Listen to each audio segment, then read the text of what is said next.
Okay, welcome. Good morning, good afternoon, good evening, wherever you are and whatever time you're listening to this. I am Sara Newberry, and I'm a barefoot massage therapist and a mind body somatic coach. And I'm so grateful to continue this conversation with my dear friend and colleague, Rachel Wolff. That's Rachel, me. tell me a little bit about you, 3 sentences, and All right, short and sweet. Massage therapist, body worker for 18 years, San Antonio, Texas. My practice is currently called Mama Bear Massage. It's a perinatal practice. I work almost exclusively with mamas and their families. And then I teach. That's me. Yeah, we're All right. both continuing education providers, right?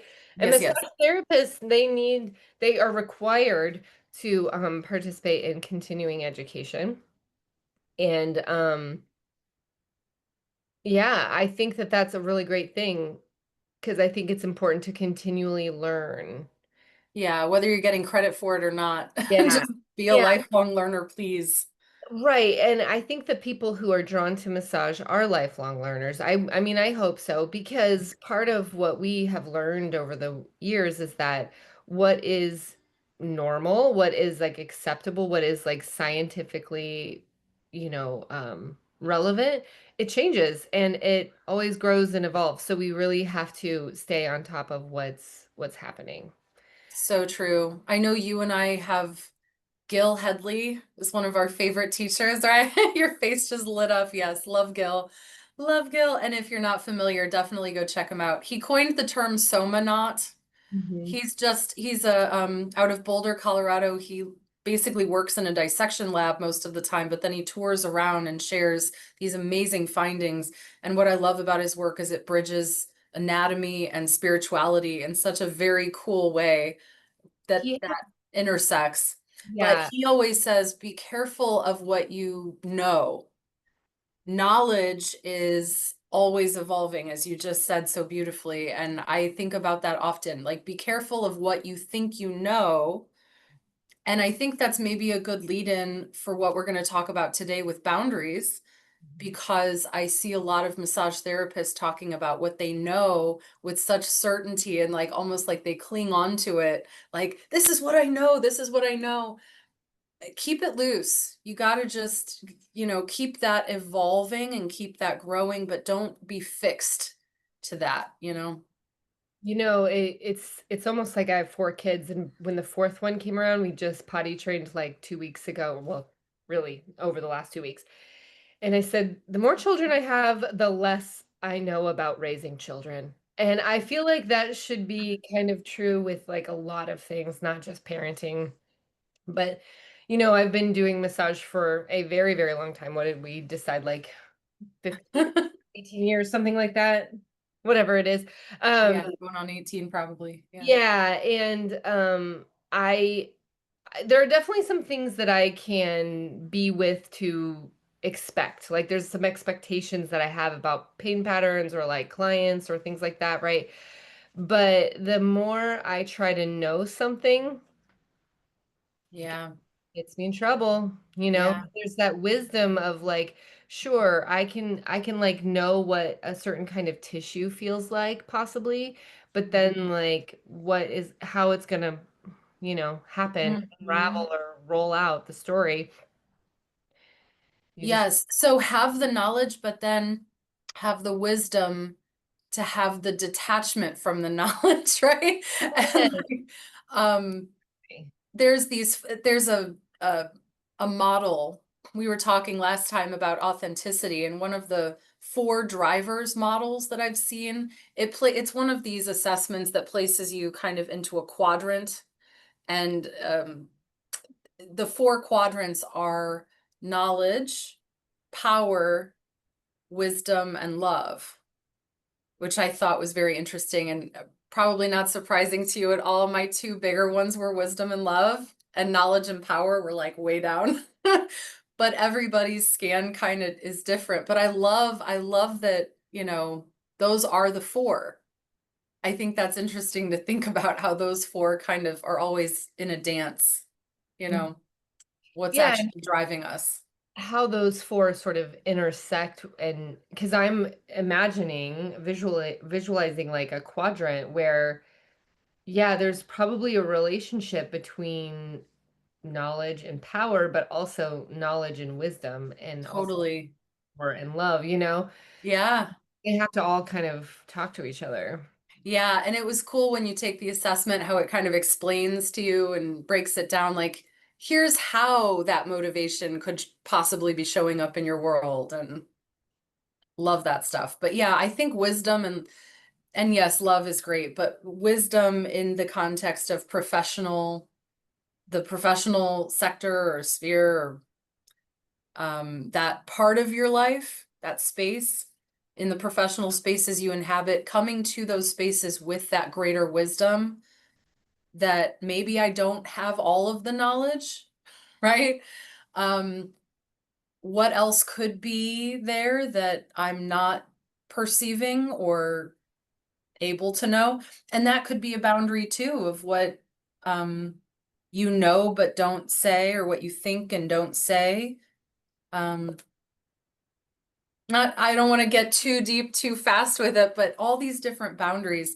So, and there's a million ways to break these boundaries down.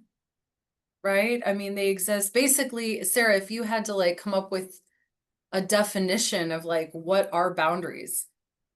Hmm. I mean, my personal definition, I know I'm putting you on the spot, but my definition is like the boundary, basically just the most generic definition is like where I end and you begin, or where I end and other stuff begins. Yeah, in some of my co-parenting survival kind of groups, right? Mm, They talk about boundaries being, and so I think, okay, hold on. I want to say, like, I think that boundaries, it depends on which kind of boundary you're talking about, right? Whether the definition applies or not. But I think that one thing that I've really resonated with and really enjoyed was the idea of it's the space to which I can still be self, like my whole self over here, and still love you in your whole self over there. It's mm, that kind of like where I am not self-abandoning, and I can still be with you. mhm, The practice, right? It's like valuing myself enough to value this container, like literally the skin that I'm in. That's one boundary, right? Physical boundary, if you will. And then my ability to stay whole over here while you're going through your experience and being able to still remain as whole as possible over here. hmm. Okay, so follow-up curiosity. How do you know, Hmm. right? How will I know when my boundaries are being crossed? How do you know? Yeah. Well, again, I think there's a practice in that, right? And I think that it is that work of like really feeling. I mean, again, I'm a somatic based person, so I'm very connected to like what my body is saying. So one of my teachers does a meditation where we literally like feel the container. And I think that that is, yes, it's a very physical boundary of like, this is my container, this is me. And we Mm, do this thing where it's like, this is me, this is not me. And feeling with your hands, which are super perceptive, right? Like feeling with your hands, um, what is not you. I absolutely love that. So, for so many reasons, but yes, reinforcing that proprioceptive, here's the boundary, brain body, solidifying it, and then also the grounding that might happen energetically with that too. And I want to be really careful because that's really simplifying it, right? Like it's very, this is me, this is not me. And I think that with the practice of that, right? So like Mhm, showing up every day to that exercise, mhm, you begin to unravel more beyond just the physical container, right? Now it's like there's a pretty popular book. It's called Boundaries. And they have all these offshoots, and there's one like Boundaries with Children. And when my oldest was much younger, we had an in-home therapist come in here, and she told me about the book. She's like, you need to read this. And I read it, and I was still very like confused. Like, well, of course I'm the one in charge. Talk about power, right? Like, of course I'm the one in charge. I'm the mom. But there were so many times that I was handing my power over to my kiddo, and I didn't really understand it because I wasn't in this body practice, right, of boundaries, container skin, mine, not mine. Yes. And I think that boundaries are very difficult to somatically. I mean, in some ways they're not difficult, but in a lot Mhm. of ways in our culture, especially for women, but we have a really hard time with having that rooted boundary. Mhm. And Oh. I think it's still something I'm in relationship with every day. Mhm. I'm still in a Mhm. communication about it every single day. And I can look back now, that wisdom thing, right? Of being able to see how far I've come with boundaries, not only with my kids, but my clients, my friends, my family members, things like that.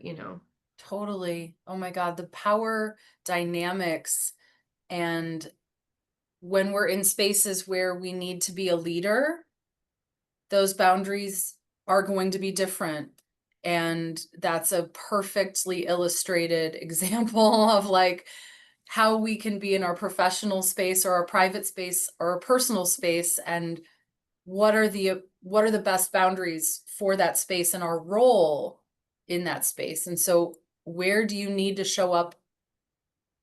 I don't want to say with the upper hand, but as a leader is the way I like to say it. So you're leading the space. And sometimes when you're leading, you're intentionally allowing, you're grounding the space so that the other person can kind of feel in their power and step into their, um, freedom of expression or venting or sharing or whatever. And you hold it down. So all of these different ways of how, like, what can I control? Knowing what the goal is or what the dynamic you endeavor to have with the other person is. So that dance of relating to another person. But when you're a parent, I think that can be a little more fluid than when we're in a professional setting, right? It's a little more intimate. You can get in the weeds with your children in a way, obviously, you can't with your clientele. But I think the premise is similar, right? Because you're holding the space, you're grounding the space, you're leading the space. And so you have to constantly be, like you pointed out, practicing. It's an always happening moment to moment, to like in granular as possible, evaluating, reevaluating, reassessing, and reconfiguring. Where do I end and where do you begin? These kinds of boundaries.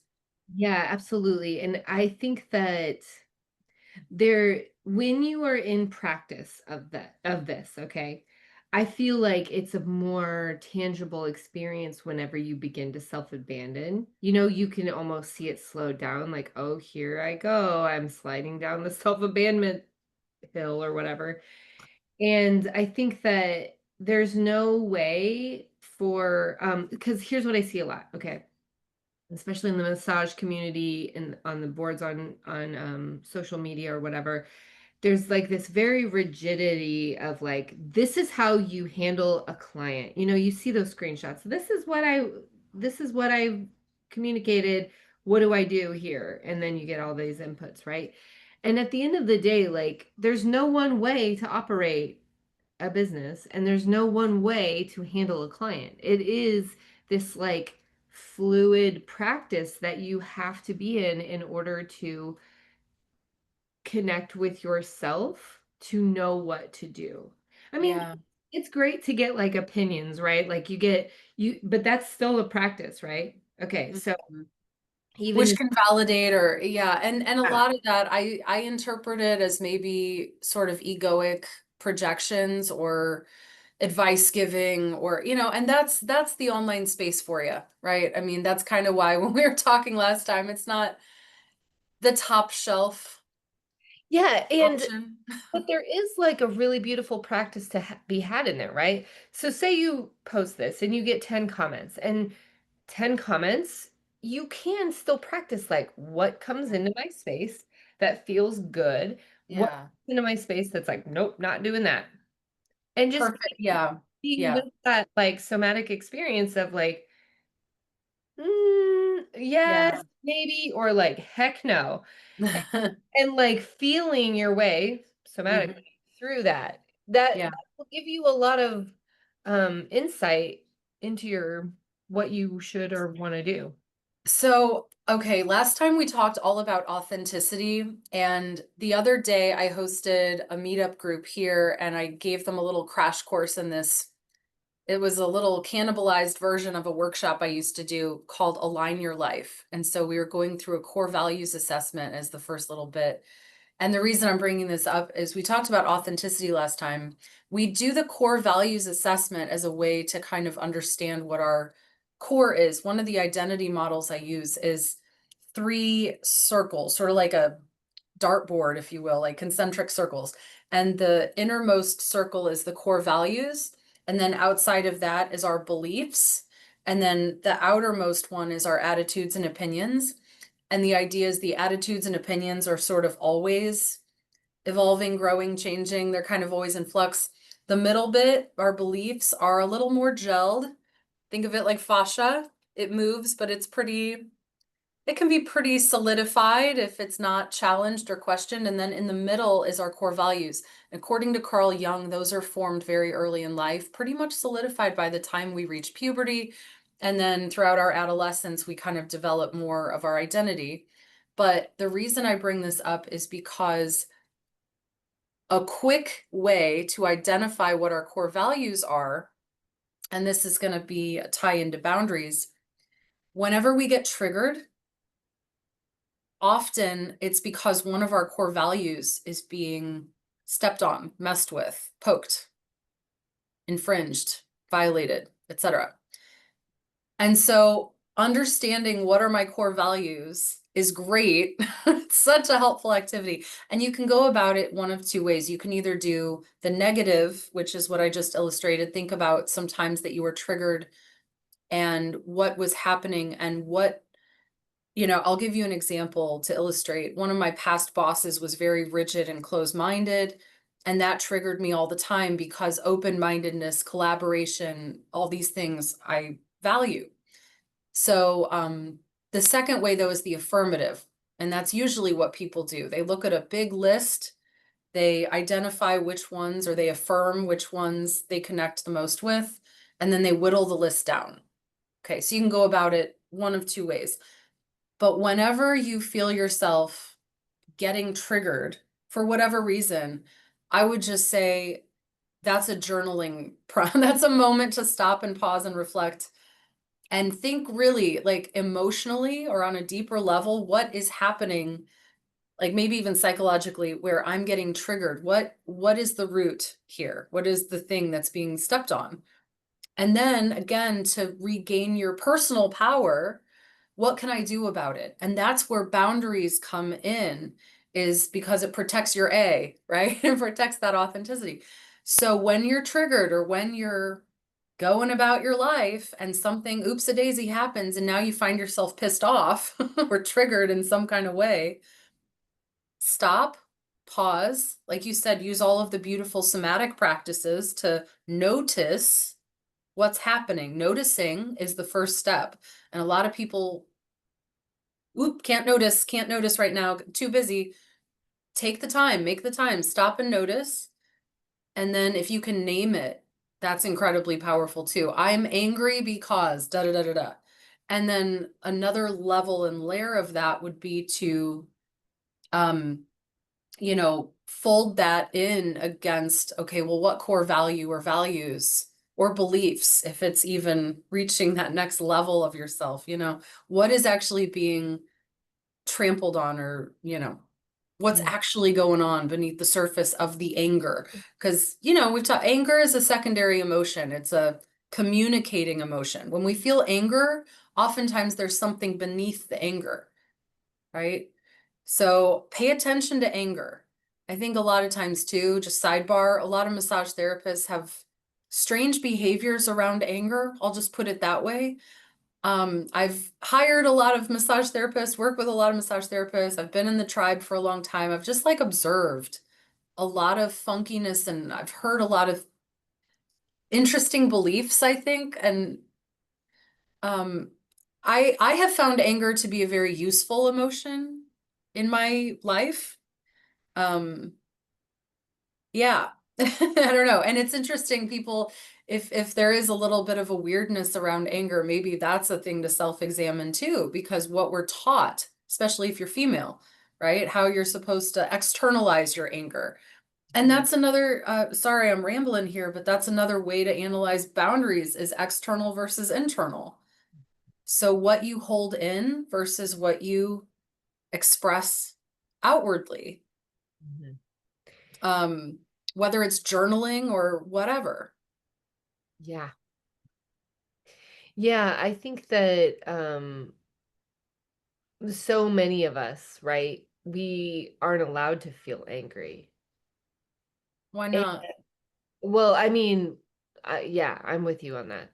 I'm just it's like a weird belief that we have of like I'm not allowed to feel angry or like we got to keep the peace or something, there's a lot of that.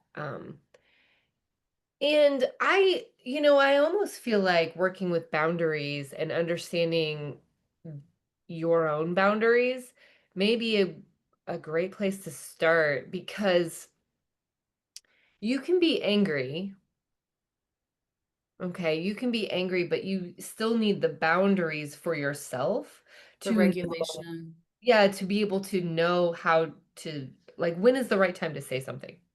When is the right time to be, when is the right time to, go go forward with your Yeah. And in my opinion, this is a skill thing, right? oh, This is this is like where parenthood comes in and where like why puberty in the teenage years are so cray cray, because this is like when we're trying to teach skills, very difficult, nuanced skills building through adolescence, But even in adulthood, it's a ongoing practice. You're fine-tuning it, right? You're working on it. I never had emotional regulation really modeled for me. So I really started to dive into the skills building part of it when I was in my mid 20s, when I started in therapy. And honestly, after I moved out of my parents' house, that's kind of when I started to grow up on that level. That was another boundary. I had to be out of that power dynamic to where I could be a little more autonomous in the world. And I think then I was able to step more into my authentic self and I didn't um find myself being triggered as much. And so I know I'm talking about my journey, but I think it's similar for many, maybe. I think something that I've been hearing a lot lately, and I've heard this before, but it's coming around again, so that says something to me. But you can't heal where you were hurt. Amen. And I feel like I'm gonna go off on a little tangent here, but like I think that physical space is really important. We know this in our collective understanding that our home should be our like sanctuary, like our safe space or whatever. And for a lot of people, it's not. I want to recognize that. Hmm. Um, Hmm. and I also think that when we talk about healing and we talk about doing this kind of like inner work, our physical space of where we do this work is also very important. And I think, the in advent of TV, we brought like news and stuff into our home. Now with our phones, we have like I mean, now it's in our bed. We're like sleeping with the news sometimes. And I think that I have really been clued into like my physical space and what I am doing in my physical space. And I think that it's still that boundary. That is what we're talking about here is like a physical boundary. This is my bed. This is my home. This is where I watch the news. This is not where I watch the news. This is where I have arguments with my spouse or whatever. This is not where I have arguments. Yeah, You know? absolutely. I So just smart. And again, from a somatic perspective, even if your conscious waking mind doesn't get the importance of that, there are parts of yourself that falls into that um, mode or way of being. Like if you need to have a tough, really tough conversation with your significant other, for example.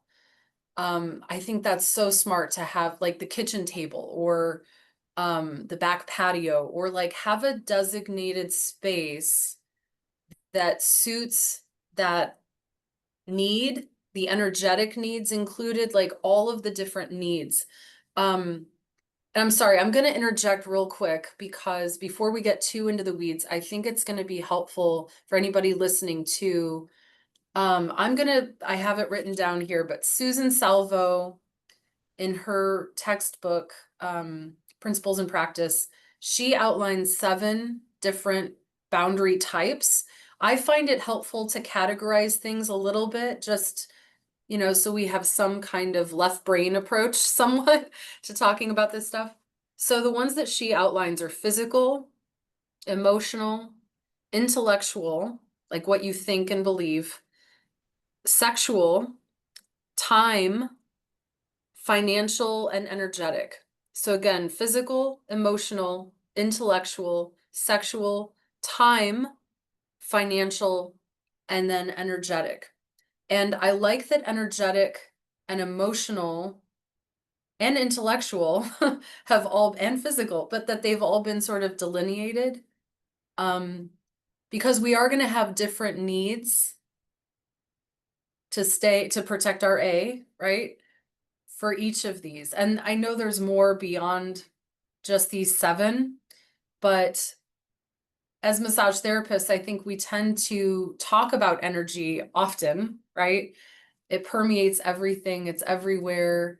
And a lot of us sort of claim to have an assessment of what's happening on an energetic level that I would love to hear more massage therapists kind of detaching from their assumptions and not jumping from interpretation to assumption to belief.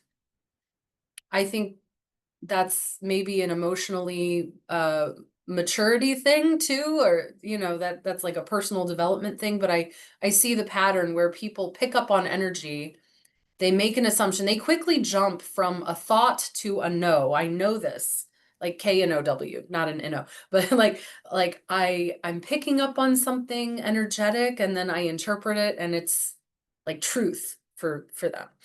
And I think that's a breach of a boundary too, when you assume that you know something or so even as you interpret, keep it curious, keep it loose, keep it detached from, I know this, it's not a fixed thing. We're always assessing, we're always gathering information, we're always curious and questioning as far as it pertains to how we're trying to relate to others or we're trying to help others, like our clients. I think last time we talked about we briefly mentioned IFS or internal family systems. And I think Mhm. that it what I hear you talking about is a protector part, right? Like Yeah. in these people who are, you know, doing these things or whatever, like maybe they haven't examined their protector parts or whatever. And I'm wondering, like all those responses sound like protection. Like I'm gonna do this and I'm gonna know. Because that feels like there's a safety with that, right? Like like I'm gonna know this. And it's like, I just wonder if there's like a softening that can happen with that, you know? Yeah, it's really good internal work when you can learn to have, it's like the metacognition. It's like you have your cognition, you've got your thinking, but then your metacognition is how you think about your thoughts. It's the higher self talking, I think. It's that wisdom part. I'm wise enough to know I don't know. Even I know some stuff. but I'm not attached to what I know. But I do have some skills and I do have some knowledge and I am help I am capable of helping if if right if this person is open to it, if their nervous system is open to it. Like it's never a fixed thing, you know. And so when we talk about boundaries, I think because of the nature of our work, it is so crucial that we maintain that boundary of suspension of fixation. We're never fixed. We're always curious, right? And so and that's again like we're talking about energetic but intellectual, emotional, like having that boundary where you are not projecting your experience or anything that you might think or believe onto your clientele, what they think, what they believe, what is real for them, right? That's kind of a sacred boundary, honestly. It's respect, I Yeah. would say. Yeah, I think so too. And I think that you're kind of speaking to the delineation between like personal boundaries and professional boundaries because we Yeah. can have conversations with our personal connections. I'm thinking about this from a place of like, what are we putting on our clients? But like, we can have certain conversations with our friends or our personal connections that are way different than professional conversations, professional connections. And there does need to be like a line. There's a line there. I think a lot of that has to do with the power dynamic. Hmm. Absolutely. So professionally, since that's kind of the audience that's listening in and right, we're sort of talking to other people in our professional space for the most part, I would imagine. Um, I think the biggest thing that delineates how you show up in your personal spaces versus your professional spaces is that power dynamic.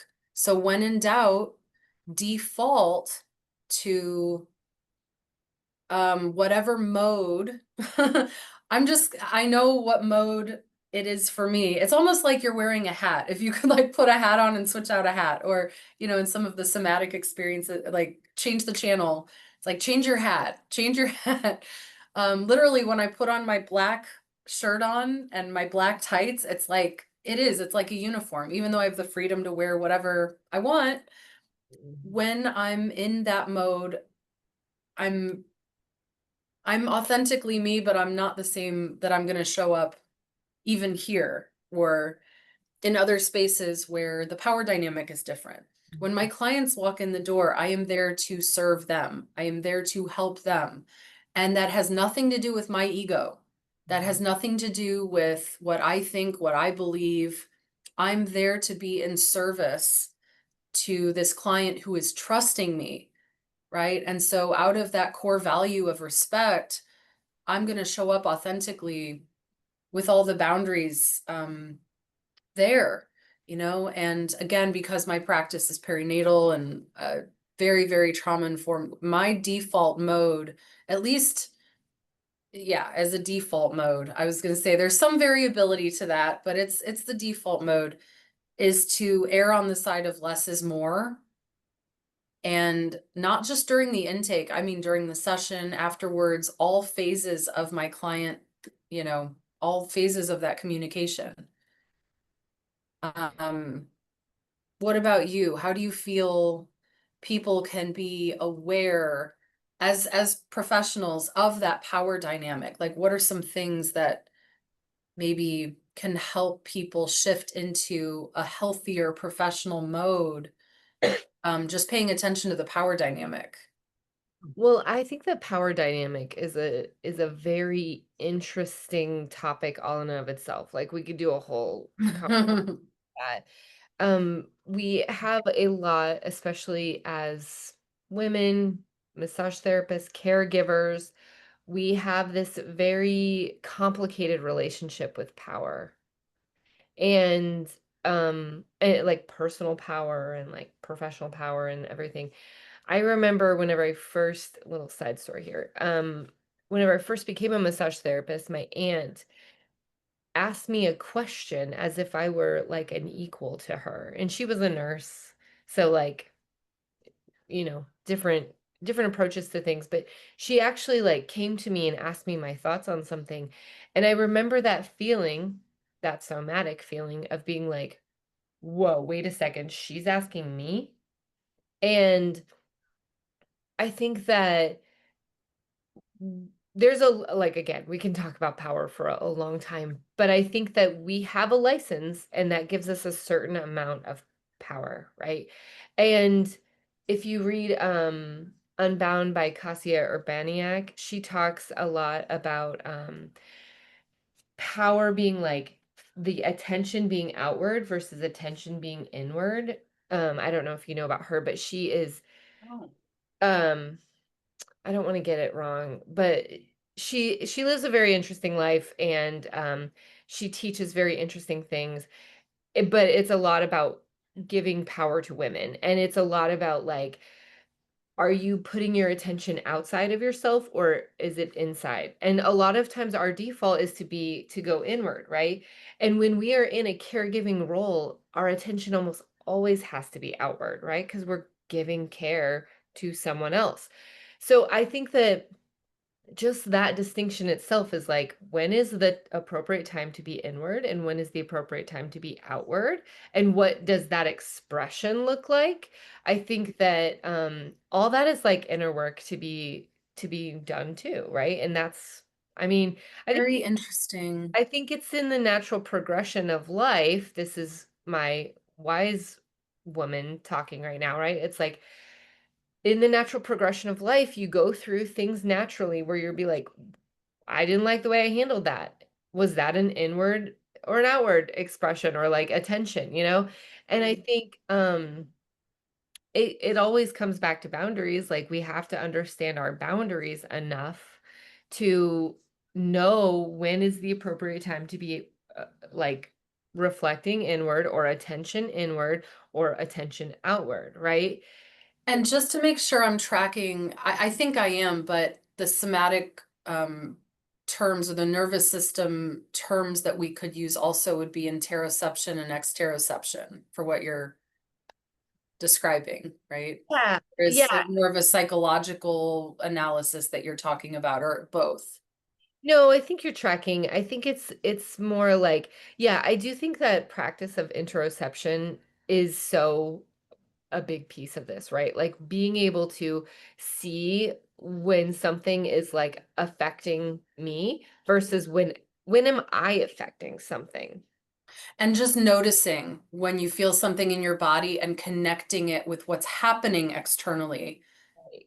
and not just saying, "Oh, my stomach's been upset for 3 weeks. I don't know why. I don't know what I ate." Like, well, honey, you're going through something big in your connecting dots. It takes a moment to stop and pause. I think for so many, especially moms, it's really impossible during certain seasons. I don't want to say impossible, but you know what I'm saying? It's really, really hard to like pause because as our girl Kimberly Ann Johnson talks about, the eyes face, we take information in through the front of the head.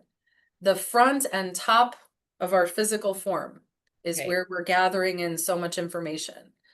So we're naturally designed to gather externally and process from here, right? So it is a little bit of a learning curve to become habituated and to practice that. To really, it is a practice. It's like yoga or any other kind of practice. Um, yeah, to scan, to do those self scans, to notice, and then to do something about it. Hopefully. Right. Right. Absolutely. Yeah. So I feel like again, I think that power is really interesting. I think that it has like, it's almost like a dirty word. Like, I don't want too much power because like the people in Mhm. power are bad or whatever, like those are just some things that people think about. But I think that it also comes back into like your own personal power. Like, what do you have power in your life to do? What do you Mhm. Where are you power over versus power with versus power under? I mean, I think those are all like really interesting conversations to be having with yourself, but also the people around you, you know? Who has the Mhm. power in your relationship? Who has the power in your job? Like, if you're an employee, you don't have all the power. And that's okay. Like, that's not a bad thing. If you're a boss, you're the one in the power, and that's not a bad thing either, but what are we doing with it? Yes. What can you control to protect your A? So, sidebar, I did an event at the garden here a couple weeks back and it was kind of slow at one point, and so I ended up chatting with the assistant, the event assistant who was there. Her name is also Sarah. She's really cool. I've seen her at many events that I've done there, and so we've kind of developed some rapport. And she was sharing with me how she's kind of unhappy in her position right now. And she was sharing with me some details about her position. And so we really, really quickly went through the core values assessment, and I kind of gave her a version of that workshop I mentioned before to align your life. And basically, by the end of it, you create a little chart where there's like, it's like all these little boxes and the columns and the rows. The columns are each of your core values, and each of the rows are something you're trying to kind of work through, like a pain point. And so we were trying to brainstorm, and that's what you do in each of the little boxes, the vertices or whatever. You try to brainstorm ways to basically reach your total epic fulfillment of your core values. You can either by removing pain points, or you can go towards something. Anyway, I'm all of that to say, Sarah and I were talking about, okay, maybe this doesn't have to be a black and white thing. Maybe, okay, you love working at this institution, but you're not happy in your role.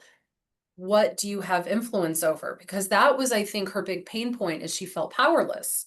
Mhm. And so we were kind of trying to talk through ways to contradict that belief.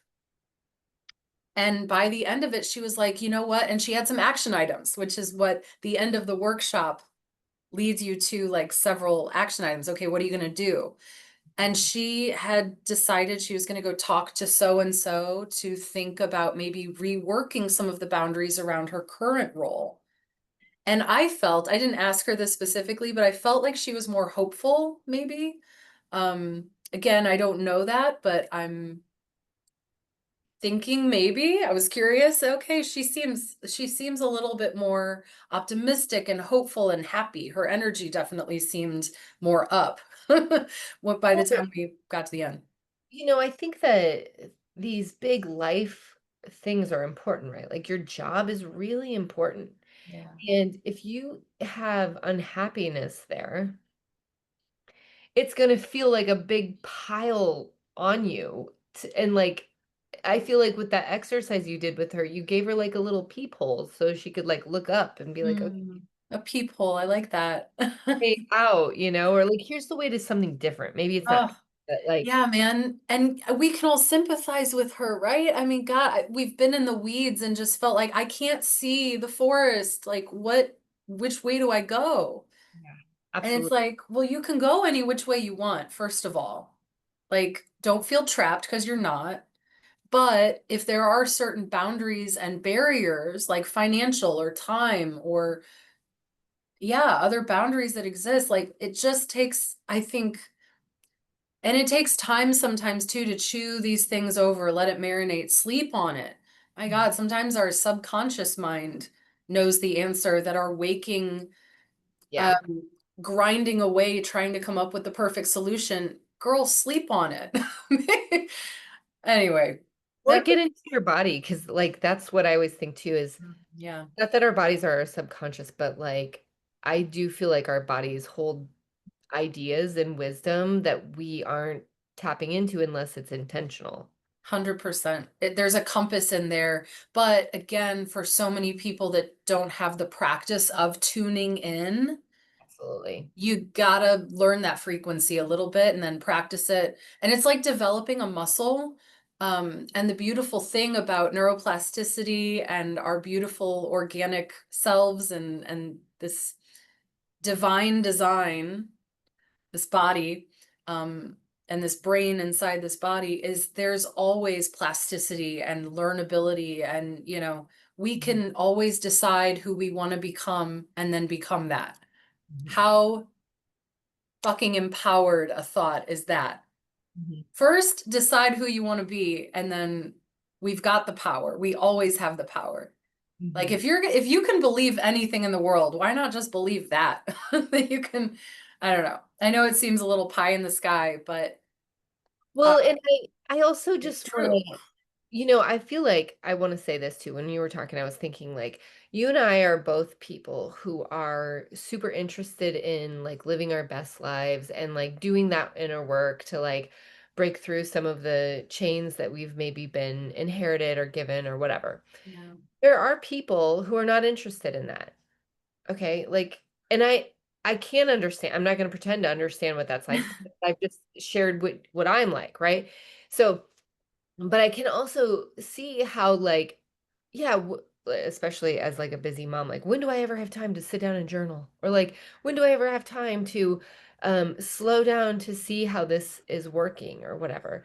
But and I also want to say that it's really really important to realize that when you are in a state of trauma or you're experiencing trauma or you're experiencing a long-term stressful event, it's really, really challenging to get to that place where you can have those inner dialogues, inner conversations, or like even, doing this inner work, as they call it, or whatever. And Yeah. I just want to say that, like, safety is always accessible, even whenever it's like down to a little thing like where in your body right now can you find even a little bit of safety? Maybe it's in your earlobe, maybe it's in the tip of your nose, maybe it's in your the pinky toe. And it doesn't have to be this big thing like now I feel completely safe in all aspects of my life. Absolutely not. Like, but where can you find even just a little bit of safety? And Hmm. and really access that safety, tiny little safety as a resource, whether it's like your favorite pillow or a beautiful plant you love to look at. Like there are Hmm. resources to be accessed in any situation, I hope. Um, Yeah.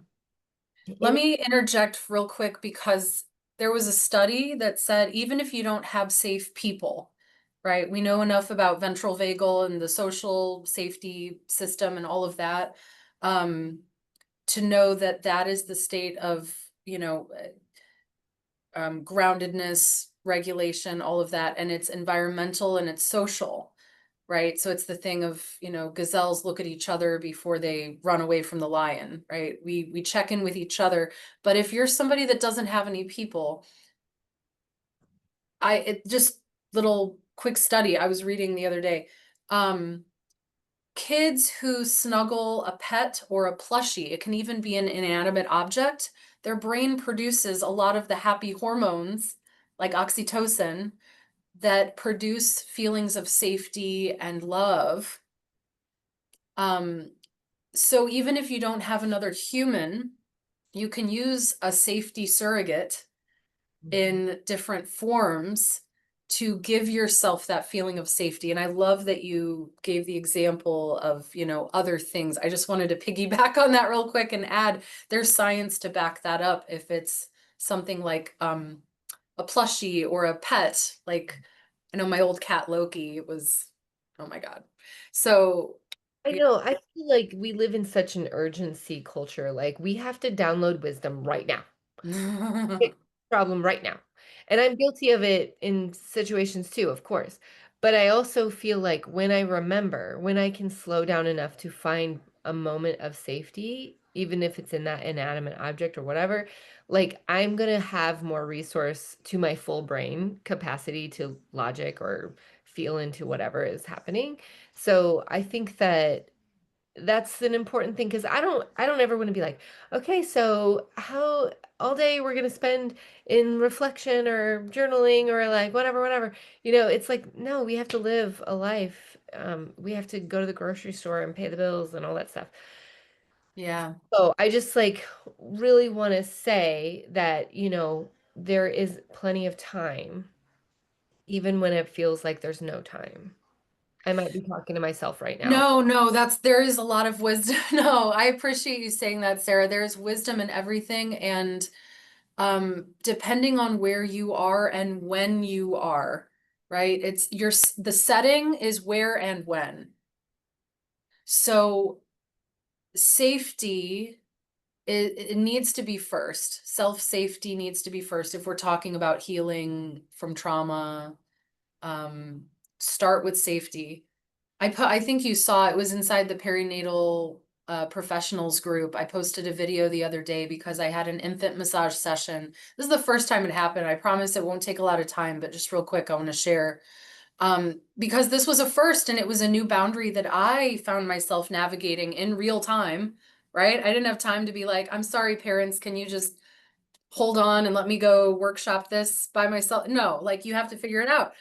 So what had happened was this couple came in and the mom uh is somebody I'd worked with many times, I think like 4 times, something like that throughout her pregnancy. And up until week 36, baby was breech and then baby flipped. So I was really happy about that.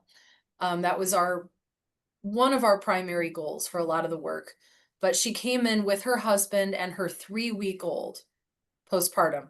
And baby had been crying for 3 straight hours prior to the appointment. They showed up a little bit late. Anyway, long story short, this was a session where, as the first, I did not even put my hands on baby. I did not even hold baby, which that was so hard to not want to just comfort or hold or help in that way. But my intuition was that and my empathy, again, switching intuition and empathy, but I was empathetically so attuned to what baby was going through. She'd had a lip and tongue tie a week prior. She was born 3 weeks prior to that.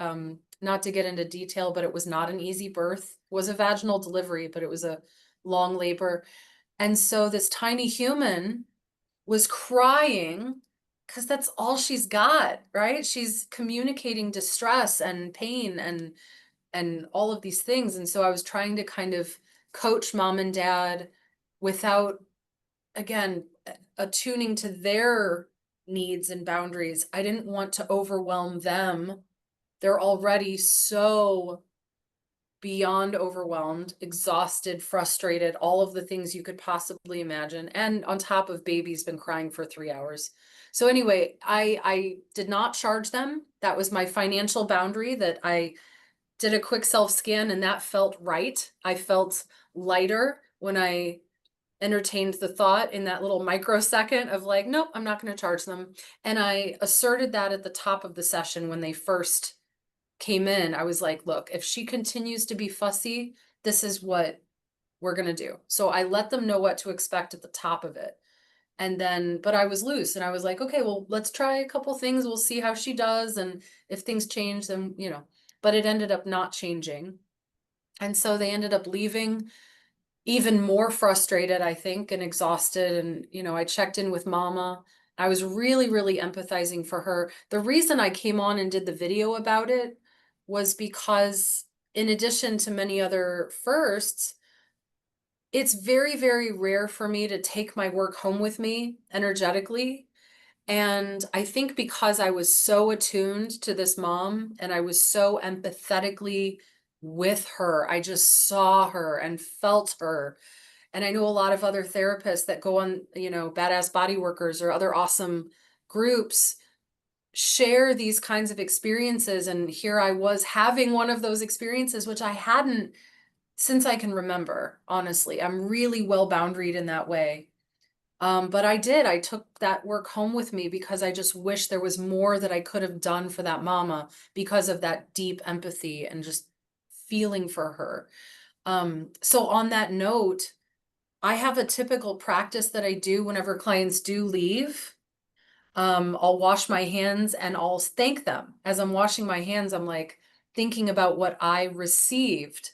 Because I think a lot of times therapists, we focus on, I wish I wish I could have given more, Well, what did we receive in that? thank you for your time. Thank you for coming in. Thank you. Anything that comes to mind. That's my practice as I wash my hands. Thank you for da da da da. And that helped me a little bit, sort of energetically and in other ways, kind of cleanse the experience.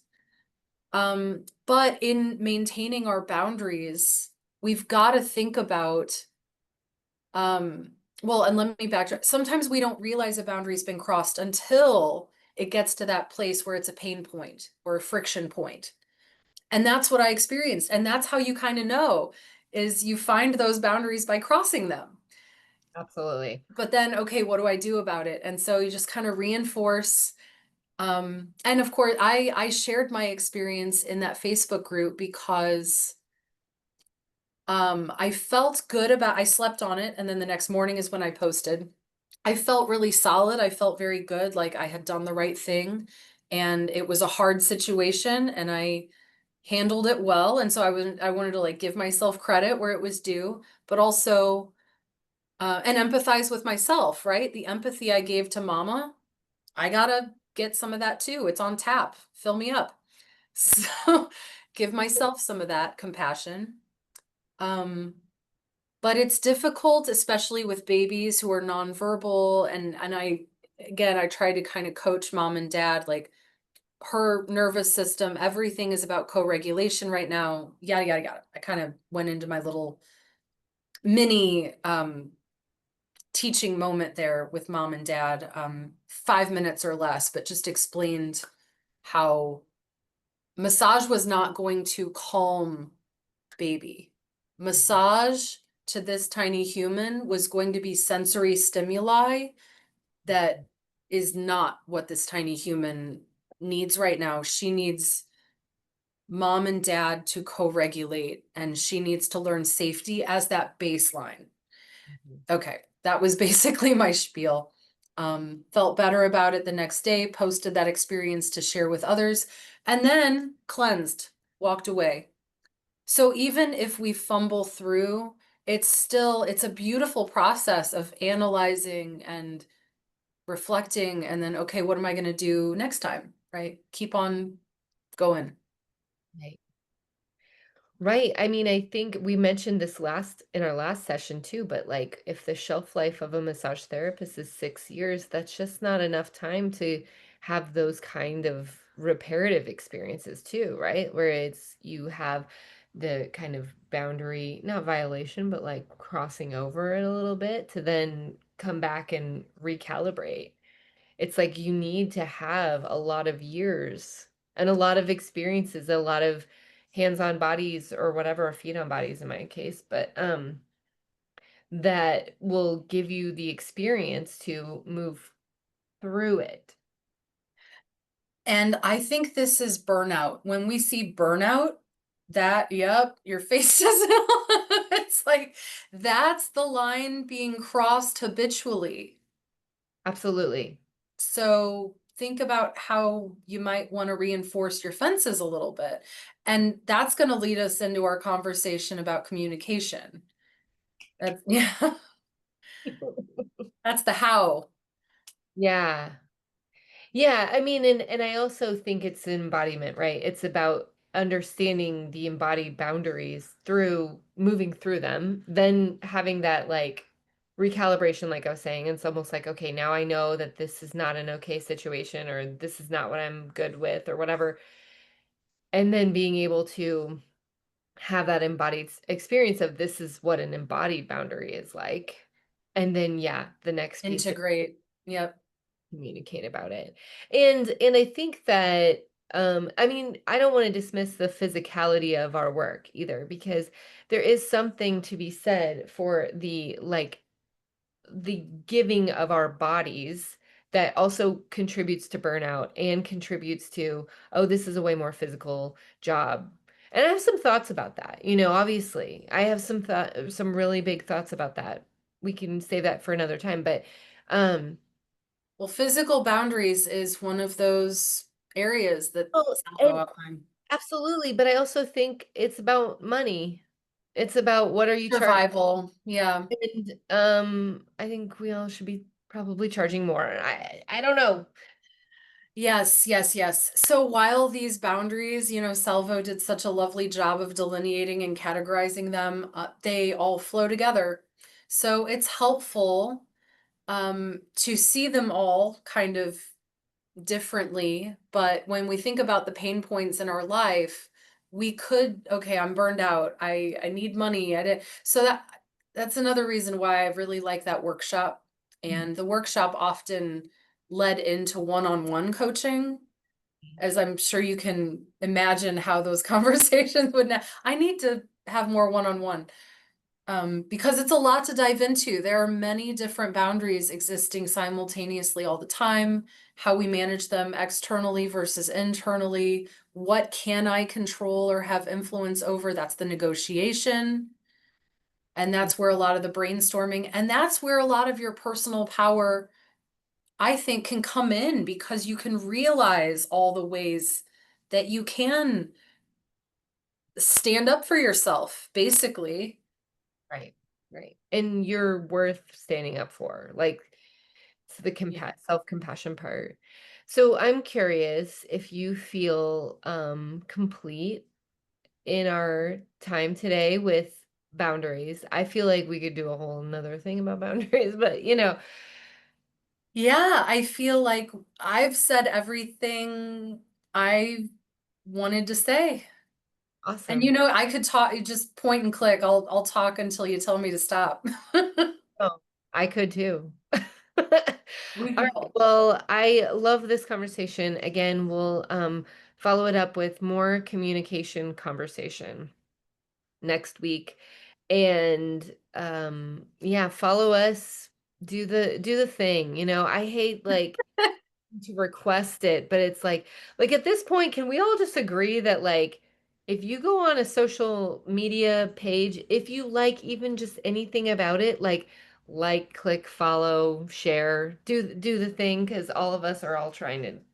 Yeah, do the thing. Do the things. All right. All right, Rachel, I love our conversations. Thank you so much, and we'll be back um next time. All right. Thanks again. Talk to you soon.